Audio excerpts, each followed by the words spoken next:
दोस्तों 2 सितंबर 2024 सोमवार के दिन करीब 400 वर्षों बाद एक दिव्य और दुर्लभ संयोग बनने जा रहा है, क्योंकि इस दिन साल की सबसे बड़ी अमावस्या सोमवती अमावस्या पड़ने जा रही है। दोस्तों, यह सोमवती अमावस सोमवार के दिन पड़ रही है, जिस वजह से इस दिन 3 बड़े योगों का निर्माण हो रहा है, जो कि है धन लक्ष्मी योग, अमृत सिद्धि योग और गज केसरी योग। दोस्तों, इन 3 योग के निर्माण की वजह से सोमवती अमावस्या भगवान भोलेनाथ और माता पार्वती, भगवान विष्णु और महालक्ष्मी की असीम कृपा बरसने वाली है। और अगर इस दिन आप चुपचाप किसी को बिना बताए स्वास्थ्य से जुड़ा यह अचूक उपाय कर लेते हैं, तो आपकी सभी समस्याओं का हल संपूर्ण रूप से हो जाएगा। दोस्तों, एक साल में करीब 12 अमावस्या पड़ती है और 2 सितंबर सोमवार को सोमवती अमावस्या सभी अमावस्या में से सबसे बड़ी मानी जाती है। इस दिन स्वास्थ्य से जुड़ा यह अचूक उपाय आपकी हर परेशानी को कर देगा, चाहे वह धन को लेकर हो या सेहत या संतान की प्राप्ति को लेकर। इसीलिए दोस्तों, वीडियो को आखिर तक जरूर देखें। और दोस्तों, अगर आप भी अपने जीवन में भगवान श्री हरि विष्णु की कृपा पाना चाहते हैं, तो इस वीडियो को लाइक करके कमेंट में जय श्री हरि जय मां लक्ष्मी लिखना ना भूले। दोस्तों, सोमवती अमावस्या का दिन श्री हरि विष्णु को और भोलेनाथ को समर्पित है। इस दिन जगत के पालनहार श्री हरि विष्णु अपनी 4 महीने की योग्य निद्रा से जागते हैं। इसके बाद से ही सभी मांगलिक काम आरंभ हो जाते हैं। इसके अलावा एकादशी भगवान विष्णु को प्रसन्न करने के लिए भी बेहद उत्तम मानी जाती है। इस दिन भगवान विष्णु को प्रसन्न करने के लिए कुछ लोग व्रत रखते हैं और पूजा करते हैं। इस दिन सच्ची श्रद्धा और भक्तिभाव से भगवान विष्णु की पूजा करने से सभी मनोकामना पूर्ण होती है। दोस्तों, स्वास्थिक अत्यंत प्राचीन काल भारतीय संस्कृति में कल्या का चिन्ह समझा जाता रहा है। इसीलिए कि किसी भी शुभ काम को करने से पहले स्वास्थिक चिन्ह अंकित करके उसका पूजन किया जाता है। मान्यता है कि ऐसा करने से कामों में सफलता मिलती है, क्योंकि स्वास्थिक के चिन्ह को शुभता का चिन्ह समझा जाता है। इस तरह स्वास्थिक का अर्थ अच्छा या मंगल करने वाला ऐसा बताया गया है। मेन वर्णित है स्वस्तिक सर्वदा रुद्र, अर्थात सभी दिशाओं में सबका कल्याण हो। इस तरह स्वास्थ्य एक शब्द से किसी व्यक्ति या जाति विशेष का नहीं, परंतु संपूर्ण विश्व के कल्याण या वासुदेव की भावना निहित है। किसी भी शुभ काम को करने से पहले गणेश जी का नाम लेते हैं, और हिंदू धर्म में स्वास्थिक को गणेश जी का भी प्रतीक समझा जाता है। वैसे तो किसी भी शुभ काम को पहले स्वास्थिक बनाकर ही थाली में रखते हैं और पूजा करते हैं, क्योंकि ऐसा करने से में खुशियां बढ़ती हैं। स्वास्थिक में 4 तरह की रेखाएं होती हैं और इनका आकार भी एक समान ही होता है। रावेद की भाषा में स्वास्थिक को सूर्य का प्रतीक समझा गया है और उसकी 4 भुजाओं को उपमा दी गई है। पौराणिक मान्यता है कि 4 दिशाओं यानी पूर्व पश्चिम उत्तर दक्षिण की ओर यह 4 भुजाएं इशारा करती हैं, और हिंदू धर्म में इनको 4 वेदों से जोड़कर भी कहा जाता है, यानी ऋग्वेद, यजुर्वेद, अथर्ववेद और सामवेद। स्वास्थिक की 4 रेखा सृष्टि से रचनाकार भगवान ब्रह्मा के 4 सिरों को दर्शाती हैं, और 4 पुरुषार्थ यानी 4 आश्रम, 4 लोग, 4 देवों यानी ब्रह्मा, विष्णु, महेश और गणेश की तुलना भी की गई है। इसके मध्य में जो बिंदु है भगवान विष्णु की नाभि मानी जाती है, जिसमें से भगवान ब्रह्मा प्रकट होते हैं। और स्वास्थिक की 4 रेखाएं एक घड़ी की में चलती हैं, जो संसार की सही दिशा में चलने का चिन्ह है। यह है स्वास्थ्य महत्ता। इस एकादशी दिन घर के मुख्य द्वार पर शुभ मंगल चिन्ह स्वास्थिक स्वरूप बनाएं। आप चावल और कुमकुम की सहायता से बना सकते हैं, चावल और हल्दी के घोल से बना सकते हैं, या फिर कुमकुम यानी सिंदूर और घी, सिंदूर और तेल मिलाकर के भी बना सकते हैं। ऐसा करने से वास्तु दोष दूर हो जाता है। इससे मनोकामना हो की पूर्ति हो जाती, घर से क्लेश कलह बेचैनी दूर हो जाती है, तंत्र मंत्र क्रिया से भी रक्षा होती है। इसे शुभ काम के पहले अंकित किया जाता है, क्योंकि स्वास्थिक को मान सम्मान, सफलता और उन्नति का प्रतीक समझा जाता है। स्वास्थिक हर दिशा से देखने पर एक ही सम्मान लगता है। आपने उल्टा स्वास्थिक की देखा होगा, परंतु उल्टा स्वास्थिक के उपाय अलग होते हैं और सीधे स्वास्थिक के उपाय अलग होते हैं। अगर जीवन बहुत परेशानियां हो तो एकादशी के दिन तांबे या चांदी का स्वास्तिक प्राण प्रतिष्ठा करवाकर घर की चौखट पर लगवा दो। बाजार से अलग अलग साइज के मिल जाते हैं। उसे लाकर पूजा घर में रखकर पूजा करें। इससे घर में लक्ष्मी का वास हो जाता है। लक्ष्मी प्राप्ति हेतु चांदी का स्वास्तिक नवरात्रों में भी लगाया जाता है, परंतु सबसे अच्छा है कि सिंदूर और घी या तेल मिलाकर के यह या फिर चावल और हल्दी के घोल से बना दे के मुख्य द्वार पर स्वास्तिक बनाते हैं तो ज्यादा बड़ा मत बनाइए। 9 अंगुल से बड़ा बिल्कुल नहीं होना चाहिए। 3-4 अंगुल का बना यह उत्तम होगा। अगर आपके घर के सामने पेड़ या खंभा है तो वास्तु दोष उत्पन्न होता। ऐसे में वास्तु दोष के प्रभाव को स्वास्तिक रोकता है। स्वास्तिक का चिन्ह देवता को प्रसन्न करने के लिए खासकर बनाया जाता है। एकादशी तिथि पर आप थाली में या चौकी पर स्वास्तिक बनाकर उस पर मूर्ति करते हैं तो देवता प्रसन्न हो जाते हैं। आप चाहे तो घर के मंदिर में इष्ट देवता के पास स्वास्तिक का चिन्ह रख सकते हैं। तो दोस्तों, स्वास्तिक के कौन कौन से उपाय घर में लाते हैं, धन प्राप्ति कराते हैं, जानते हैं इस वीडियो में। परंतु दोस्तों, उससे पहले आपसे रिक्वेस्ट करते कि वीडियो को लाइक जरूर करिएगा, दोस्तों को शेयर कर दीजिएगा, और अगर अभी तक आपने चैनल को सब्सक्राइब नहीं किया है तो चैनल को सब्सक्राइब करके बेल जरूर दबाइए। दोस्तों, इस एकादशी पर मुख्य द्वार की दहलीज के दोनों तरफ स्वास्तिक का चिन्ह बनाकर उसकी पूजा करें। स्वास्तिक पर चावल की ढेरी बनाएं और एक एक सुपारी रख दें, तो ऐसा करने से अपार धन की प्राप्ति होती है, कामों में सफलता मिलती है। इस एकादशी के दिन नहाने के पानी में तुलसी का पत्ता या बेलपत्र डालकर नहाई। यह स्नान के जल में जब आप बेलपत्र डाल देते हैं तो सभी तीर्थ स्थानों में स्नान करने सम्मान पुण्य फल आपको हासिल हो जाते हैं। आप चाहे तो मैं कुशा घास भी डालकर नहा सकते हैं। एकादशी पर भगवान श्री हरि विष्णु जी के साथ ही मां हौल लक्ष्मी और भगवान शिवा की पूजा करें। इस दिन इनके संयुक्त पूजन से आपके जीवन की सारी परेशानियां समाप्त हो जाती हैं। इस दिन आप अपने घर के पूजा स्थान पर एक में कुमकुम से स्वास्तिक बना लें। स्वास्तिक के ऊपर थोड़े से अक्षत और एक सुपारी रख दें। इसे 21 दिन तक वही रहने दें। बाद में सुपारी को उठाकर की मूर्ति के पास रख दें। 2 दिन तक यह बने रहने से आपके जीवन में कभी धनन की कभी कमी नहीं होती। इस एकादशी पर आप यह उपाय कर लेंगे तो लंबे समय तक यह आपको लाभ देता रहेगा। पितरों की कृपा पाने के लिए भी स्वास्तिक काम आता है। इसके लिए स्वास्तिक का चिन्ह घर के मुख्य द्वार के गोबर से बनाना चाहिए। इससे घर की सुख शांति बनी रहती है, पितरों की कृपा बरसती है। दोस्तों, कहा जाता है कि एकादशी के दिन पीपल की जड़ में अगर 1 लोटे जल में 1 छुटकी काले तिल और थोड़ी सी शक्कर डालकर जल अर्पित करें तो इससे पितृदेव की विशेष कृपा मिलती है और धन लक्ष्मी भी प्रसन्न हो जाती है। धन दौलत, सुख समृद्धि, यश मान सम्मान में वृद्धि होती चली जाती है। अगर आपकी कोई विशेष मनोकामना है, उस मनोकामना की पूर्ति के लिए आप एक विशेष उपाय कर सकते हैं। दोस्तों, कई बार लंबे समय तक हम किसी मनोकामना को लेकर चलते हैं, अनेक प्रयासों बाद भी पूर्ण नहीं हो पाती। ऐसे में एकादशी के दिन आप आसपास के किसी भी मंदिर में जाकर मंदिर की दीवार पर सिंदूर से उल्टा स्वास्तिक बना दें। मनोकामना पूर्ति की प्रार्थना भगवान से करें, जरूर पूर्ण हो जाएगी। और जब आपकी मन्नत पूरी हो जाए तब जाकर वहीं पर सीधा स्वास्तिक बना दें और भगवान को धन्यवाद दें। इस एकादशी पर भगवान श्री हरि की पूजा करेंगे तो उन्हें 2 हल्दी की गांठें जरूर अर्पित की और बाद में हल्दी की गांठ को पीले कपड़े में लपेटकर तिजोरी में रख दें। आपने पहले भी हल्दी की गांठें रखी हो ई है तो उसको ही पूजक वापस रख दे।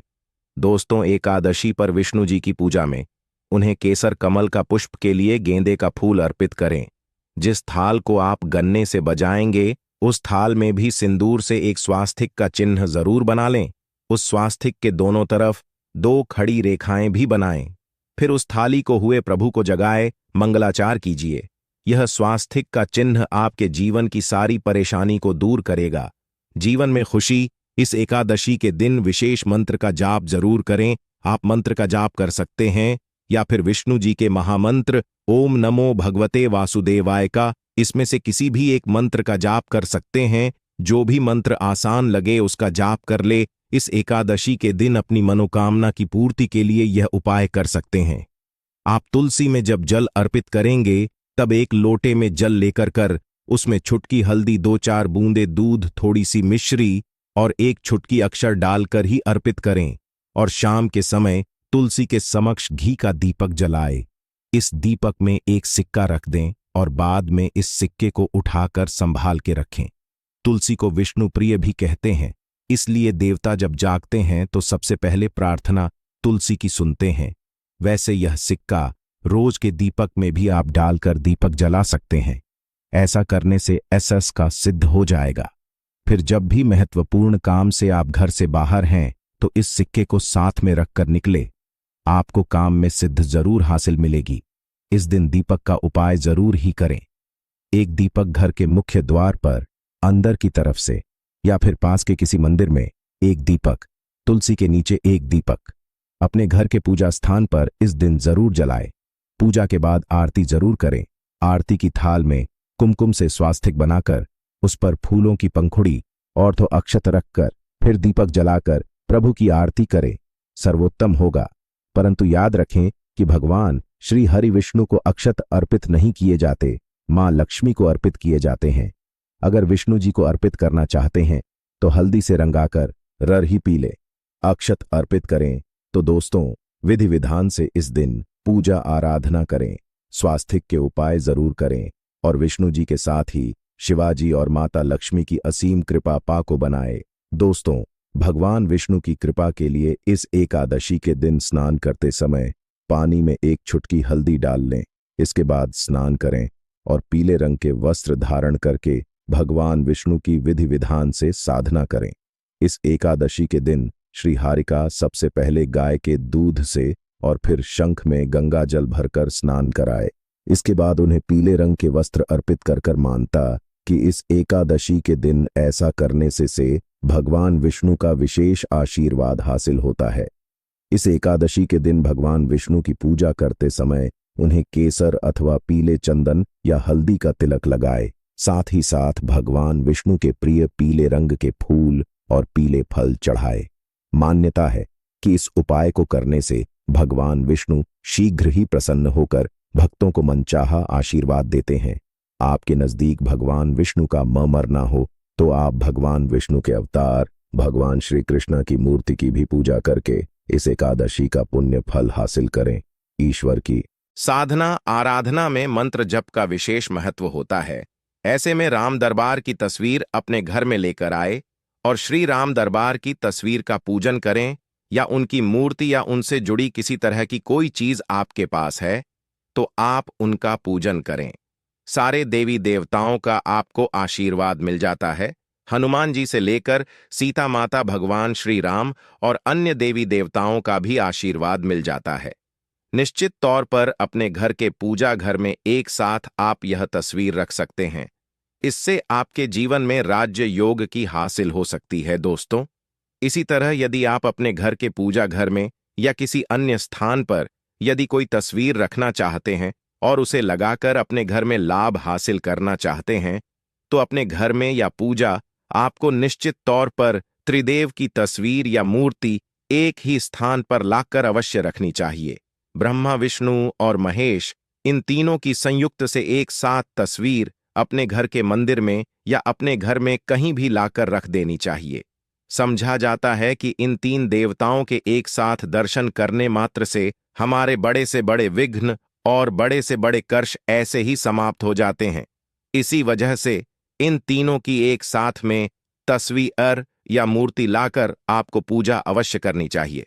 दोस्तों, अब बात करते हैं कि कुछ ऐसी तस्वीरें होती हैं या ऐसी मूर्तियां होती हैं जिनको आपको अपने पूजा घर में स्थान ही नहीं देना चाहिए।